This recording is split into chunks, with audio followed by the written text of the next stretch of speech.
Techlandia is recorded at the Central Office on the East Side in Portland. Central Office is a one-stop for all your office or meeting needs. Check them out at centraloffice.com. Welcome to Techlandia, Tao's regular podcast series. I'm Skip Newberry, President and CEO of Tao. And with us is our guest today. We're pleased to have Justin Coates, who's the co-founder of LearnAir. Justin, thanks for joining us. Thanks for having me, Skip. Happy to be here. Well, as most of the listeners know, I always start off the podcasts the same way, which is would love to hear about your professional journey. I was wondering if you could take us through how you got your start and right up to the kind of genesis or starting of LearnAir.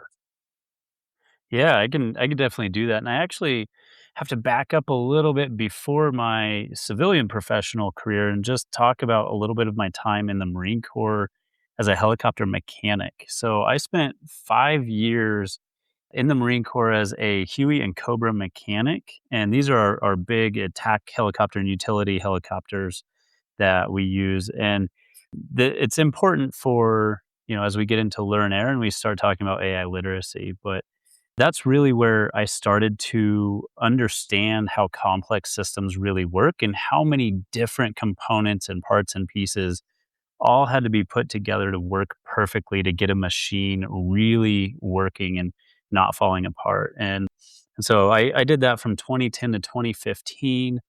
After I spent that time in the Marine Corps, I got out and actually took a path of becoming a helicopter pilot. And I achieved my commercial rating and then stopped flying helicopters, but pivoted towards technology. And at the time, I was still really embedded in aviation. And the technology I went towards was autonomous planes, drones, UAVs, if you will.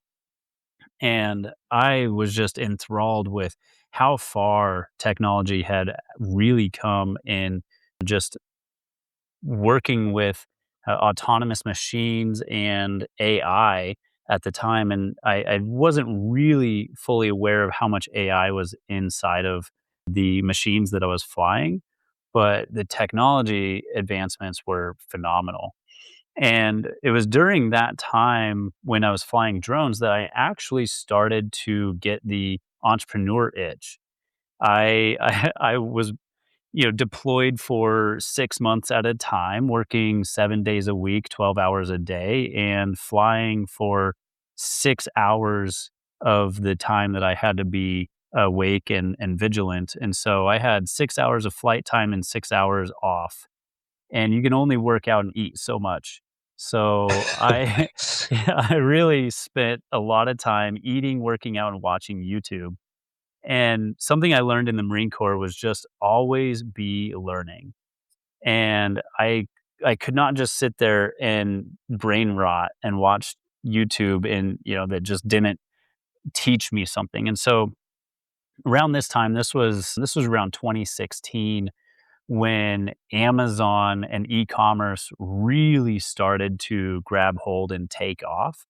And so I spent a lot of my time just learning how to sell products on Amazon, what digital marketing was, what digital sales were, and the whole e-commerce ecosystem, and ended up setting up a store where I was in a foreign country and I was sourcing products from China, from the Philippines, from India, and sending them here to Oregon to my brother's house where he would take pictures and tell me all about the product and what was good and bad. And then we listed those products on Amazon and started selling them. And after a couple years of the drone gig, I actually left that and jumped into a product company here in Bend, Oregon, and started my, what we're calling my professional career. But while I took that job, I did what any, budding and high performing entrepreneur does is I actually started a business at the same time. And I also had 2 kids that were in elementary and middle school. So, really taking it easy on myself there. But that was around 2018 was really when we dove, Teresa and I dove into the startup world, the business owner world, and started an Amazon consulting agency. supporting product companies with positioning their products on Amazon and e-commerce, and just capturing just the momentum that the internet brought in. And then, man, COVID was a huge era for our business. And in 2022, we actually, coming on the tail end of the main COVID times, we actually got acquired in February of 22. I'll pause here because there was a lot there, and then we can transition and jump into LearnAir and what we're doing now. I think that's a good pause moment. But does anything come up for you in that story? Yeah, no, there's a lot there. I mean, that kind of varied background, but the common sort of theme of curiosity for learning on an ongoing basis. And also like the fact that you know, a couple of times kind of reinvented yourself or jumped right into an entirely new endeavor. Definitely not for the faint of heart. Are there certain things that you attribute that to from, your experience as a helicopter mechanic or working in the armed services? Do you see kind of parallels there with kind of what's required as an entrepreneur to be successful? Everything.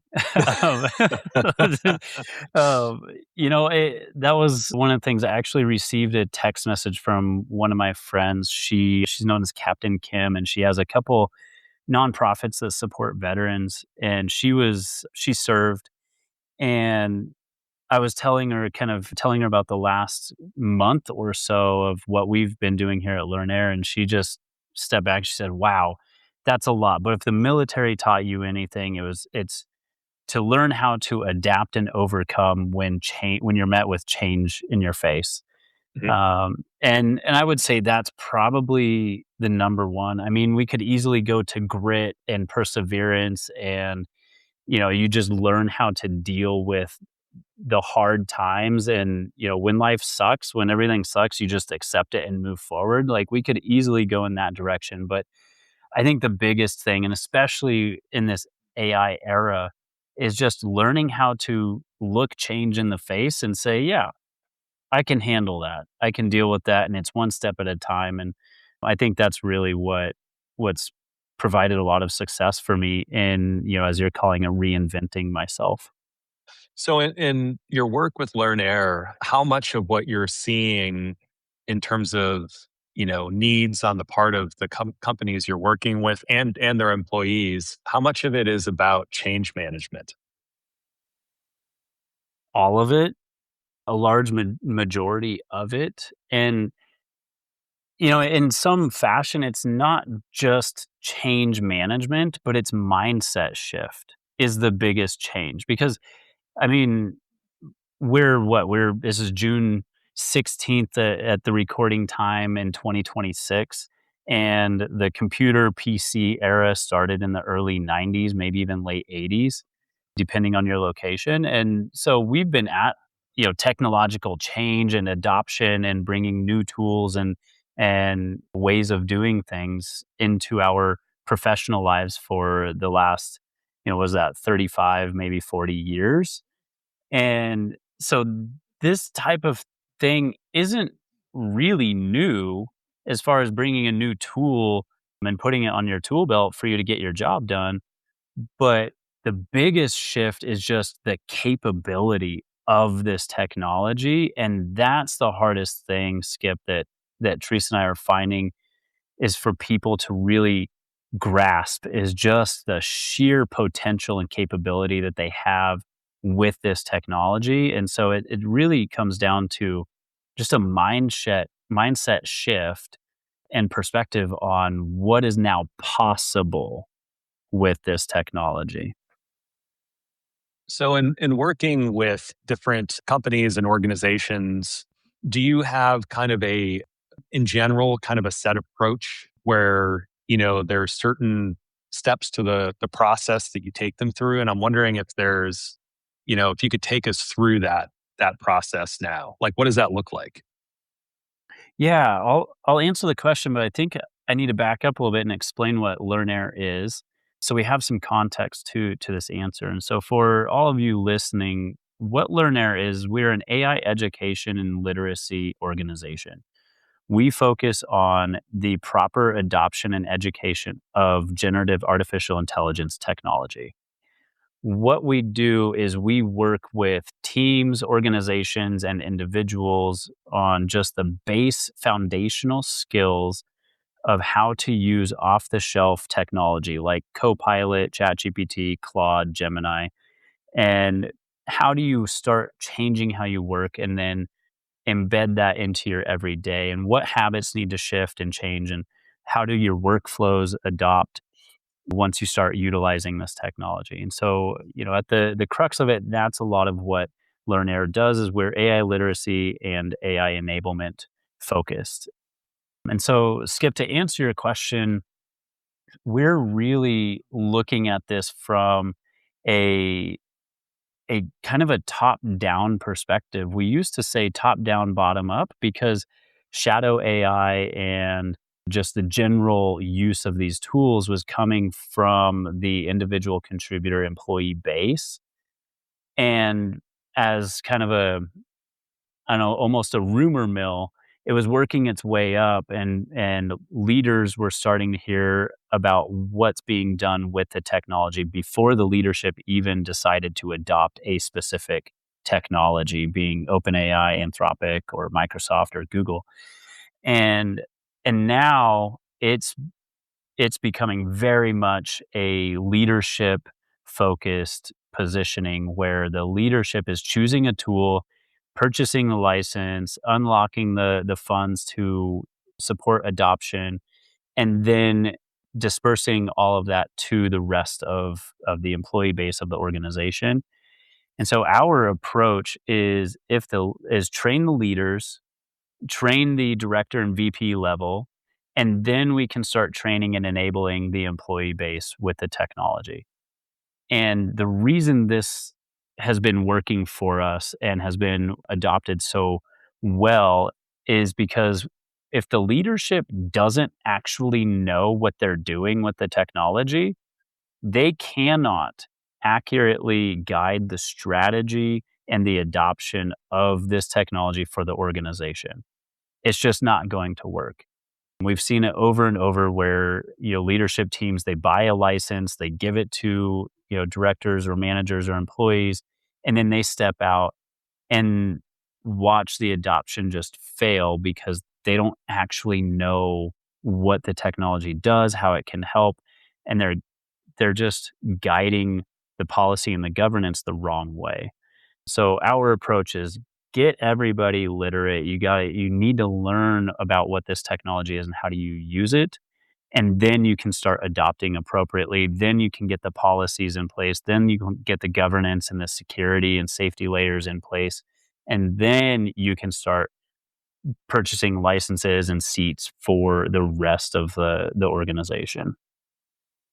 So in starting first with the executive team and then kind of moving down through the organization, are you seeing certain types of innovation that happens as you get closer to kind of the frontline workers, quote unquote, right? The ones who are closest to the customer problems. And are there some examples where you've seen ideas for entirely new kind of workflows emerge?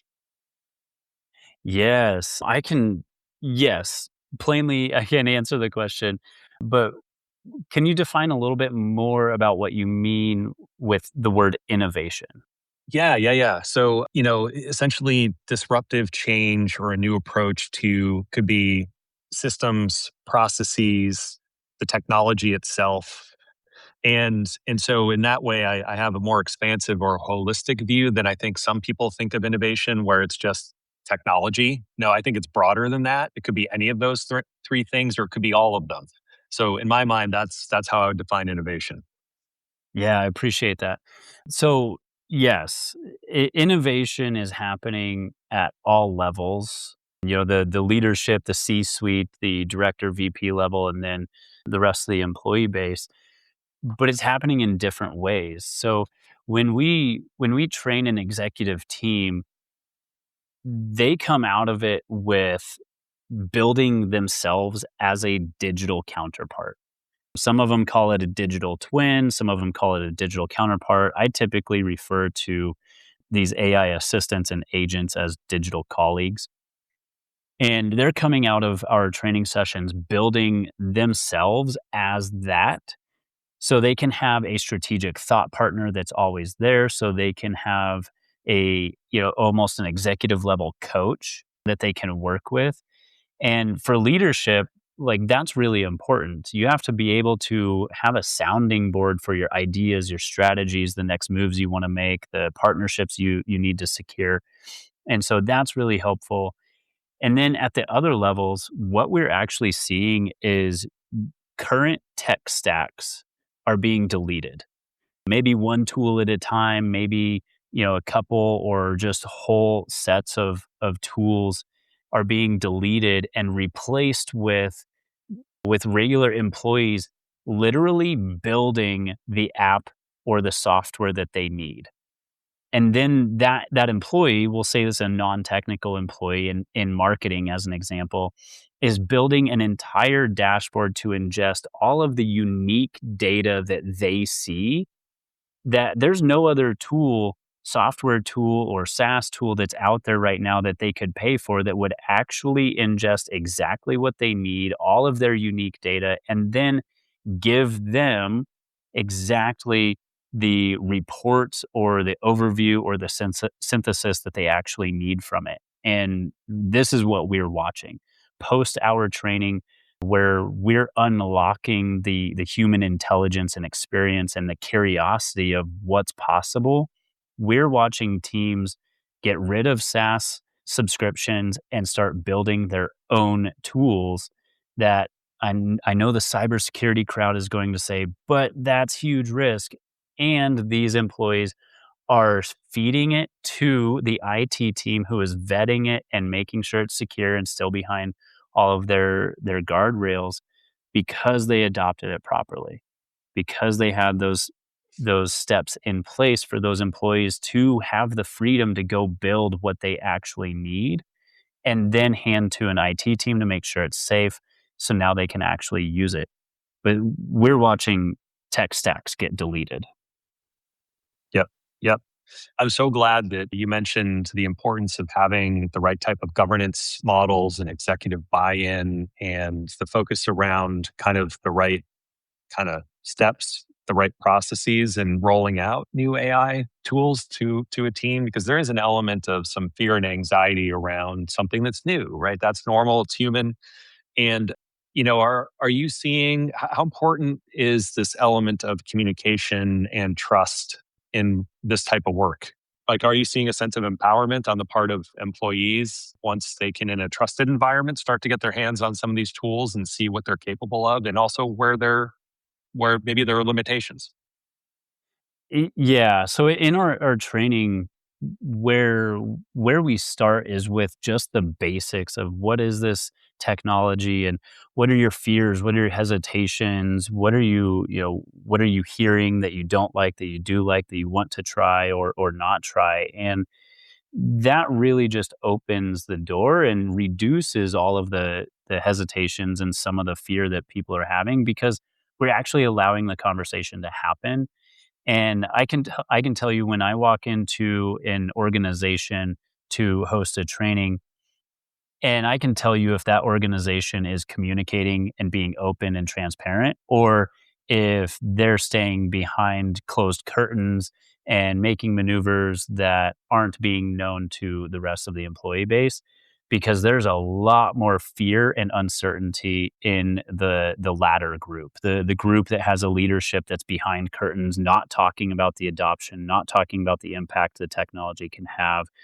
Those employees are adopting much slower and are more hesitant and fear-based, which is quite unfortunate, because I fully believe that this technology is the great equalizer. We're quickly coming up to the end of it being equal and providing everybody an equal opportunity with it. But for the last 3 years, it's definitely been that. And the leaders hiding behind those curtains are creating more of a fear-based employee group. So you mentioned, and we're kind of nearing the end of this sort of great equalizer, or sort of like democratic access to some of these tools. Do you mean in terms of like some of the price increases and the limitations on some of the availability of the most powerful models, or are you kind of referring to some other aspects? A little bit of those, not really the cost of it, because Hmm. frankly, you can get the world's smartest models for free. I Hmm. mean, go to chatgpt.com and start, plugging away at the prompt box, and you're getting their latest model for free. So access to the intelligence is not really behind paid walls. What we're starting to see a little bit more is usage limitations come in because there's just not enough compute, there's not enough data centers, there's not enough server racks to serve everybody that's using the technology. And so some accounts are getting hit with limitations that, pop up and say, "Hey, you hit your daily limit, you'll be unlocked in 5 days. You'll be unlocked in 4 hours." Or I think the worst one I saw last week, somebody got locked out for an entire month, which just blows my Wow. mind. Yeah, and so, like, we're starting to see some of that, but that's not really what I'm talking about when I'm talking about the equalizing aspect of this technology. So to go on a little bit of a rant, so this technology, generative artificial intelligence, large language model technology, was released to the world in November of 22. That's the ChatGPT moment for the world. And from that moment to about now-ish, we're probably the rest of this year, I think we're okay, but as soon as we start to get into next year, I don't think we are. I think the whole equal opportunity option or opportunity is gone. But this technology was released to the world. Everyone with an internet connection that had access to chatgpt.com can go use it. It doesn't matter if you're the richest person in the world or the poorest person in the world. If you had access to chatgpt.com, you got this technology, you got the intelligence, and you can ask it anything in the world, which means you can tell it your problem and start working through a solution. Regardless of who you are, the position you held, the job you had, how much money you made or didn't make, like it didn't matter. And what we're starting to see now is there's a bit of a divergence happening between the individuals like myself that have been using this technology for 3.5 years and the individuals that are just starting. Those that are just starting are going to take more time to catch up to what's happening, and I'm not. I understand what's happening. I'm on the bleeding edge. I see the changes when they happen. I understand the new models of and level of intelligence that's coming out. And it's really starting to separate this year because of agentic workflows. We now have in, the all of the infrastructure in the digital world for AI agents to start taking on large portions of my work where I used to do it. I used to do a large portion of it. And over the last 3 years, I started to hand off a little bit more and a little bit more and a little bit more. But right now, with the level of understanding of how to use this technology, I can go build an agent that does 90% of my work in a given category. So email analysis, and follow ups and communication. I don't really have to do it. I have a chief of staff hooked up into my Slack channel where I can text and I can say, I can be out at the lake as long as I have cell signal and I can say, "Hey, AI Donna, what's in my emails right now? What's really important and what are the priorities that I need to be aware of?" And AI Donna will go look at my emails, come back and tell me what's going on and I can say, "Okay, cool, reply to Skip in this way." And AI Donna is going to go do that for me. Yep. And I know that's a really easy thing to talk about is the email side, but this is in marketing, this is LinkedIn content, this is social media, this is sales, is email marketing, it's invoicing, it's content creation. I mean, it's all over the place. It's pretty cool. We've been doing some like experimenting internally at Tao with, some different ways that we could essentially use agents to automate some of our kind of day-to-day tasks and free up team members to focus more on those high value, high touch types of engagements. And it's been fascinating. We've definitely learned a lot. And yeah, I mean, since really December, I would say the technology has really evolved in really dramatic ways. And it'll be interesting to see whether that continues heading into next year. It sounds like you're pretty bullish on continued improvement. But even if there isn't necessarily of the models, they're at a state now today where you feel like there's a lot of possibilities with really good, solid agentic work being done by AI. Completely. I mean, if we paused everything, in this hypothetical scenario Mhm. where all advancement of AI paused globally, there's still a divergence from those that have not even started using it or even thought about it or been open to doing it and those that have. I'm moving 10 times faster than you that have not used this technology. And so that's going to create outsized opportunity for me to accomplish things that our business wouldn't have been able to accomplish otherwise. And so, like I think you're absolutely right. We could pause everything and it's still the impact. I mean, it'll take a long time for us being humans to really maximize the potential that we have just with today's technology, not even counting what happens 12 months from now. Mhm. That's Yep. going to be insane. Holy cow.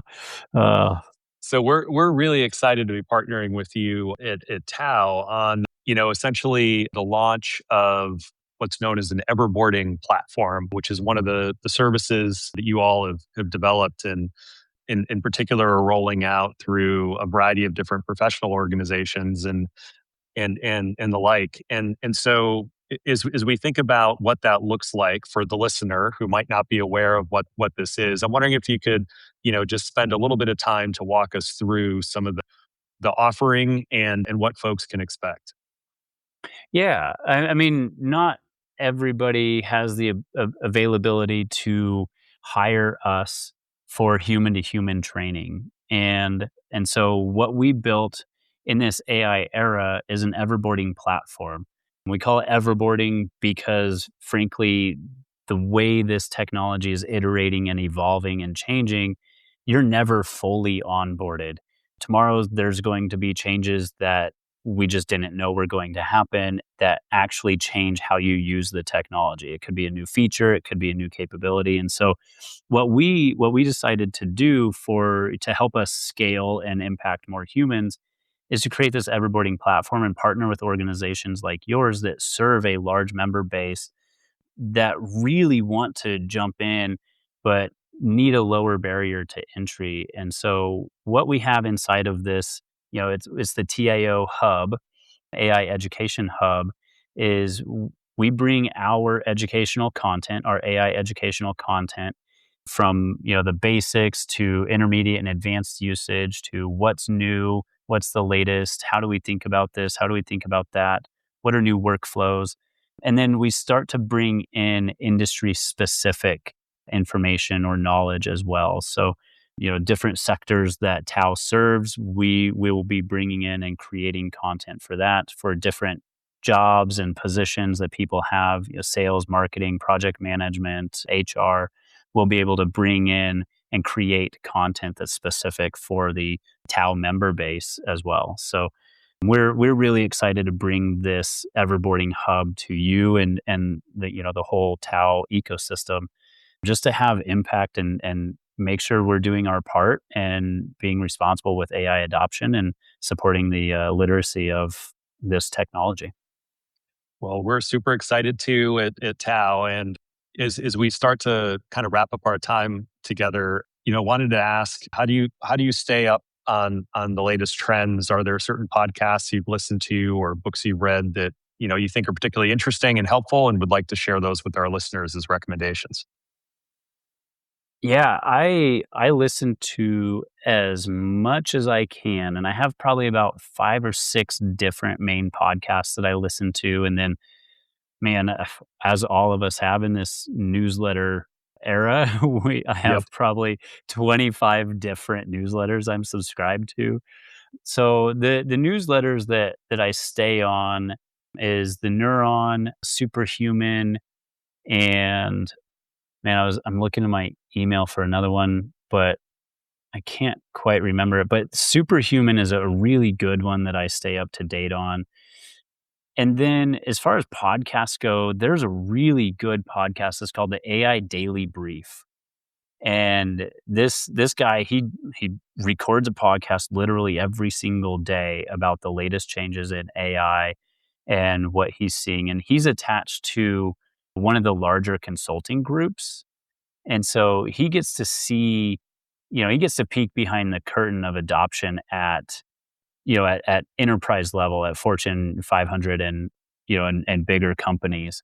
And so he brings in a perspective that actually kind of helps me stay directionally aligned with what's happening and where it's going. Excellent. Well, thank you for those recommendations. I'm sure our listeners will be glad to check those out. And as we wrap up, any kind of parting words of wisdom? Oh, be nimble and be open to using the world's most powerful technology that humans have created. I mean, frankly, I'm super optimistic. This technology really, really helps, humans with what they do, how they work, how we're going to work in the future. And, staying afraid of it and not using it is not going to solve problems. So let's use this technology and get out there and solve some problems. Well, what you and Teresa and the team have been able to kind of bring into the world as it relates to this resource through LearnAir has been, right place, right time. I think it's very needed. A lot of our members are kind of on various stages of their journey and adopting and using the technology. And grateful you all are here and are part of the Tau ecosystem. And pleased as well that you're able to take some time out of your busy schedule to join us today. So thank you. We really appreciate it. Oh, absolutely. Thanks for setting this up, and same to you, Skip, and the team. You all have been fantastic partners. We're super happy to be part of the Tau membership base and ecosystem. Awesome. Thanks so much.